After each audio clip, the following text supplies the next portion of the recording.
हे महायुतीचं सरकार 24 तास काम करतं. तुम्ही म्हणाल हे कसं 24 तास, हे काही झोपतात की नाही?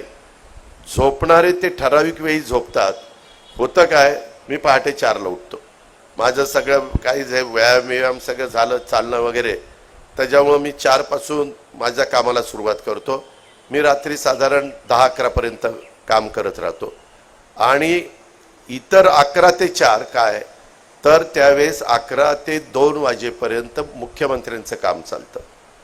आणि 2 ते 4 ही गॅप आहे, त्याच्यात आमच्या एकनाथराव शिंदे साहेबांचं काम चालतं. याचा अर्थ आमचं सतत 24 तास काम.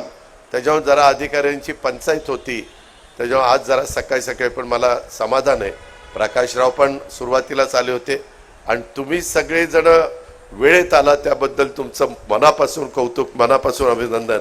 कुठली कामाची सुरुवात सकाळी लवकर उठून केली ही आपली परंपरा चालत आलेली आहे.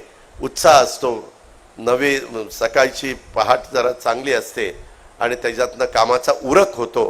त्याच्यामुळं निश्चितपणे एक चांगल्या पद्धतीनं आमच्या प्रकाश आंबेडकरांनी हा कार्यक्रम घेतल्याबद्दल मी त्यांचंही मनापासून कौतुक करीन. आज 2023 मध्ये 700 हिंदू हृदय सम्राट बाळासाहेब ठाकरे आपला दवाखाना स्थापन करण्यास शासनाने 5 वर्षाची मान्यता दिलेली आहे.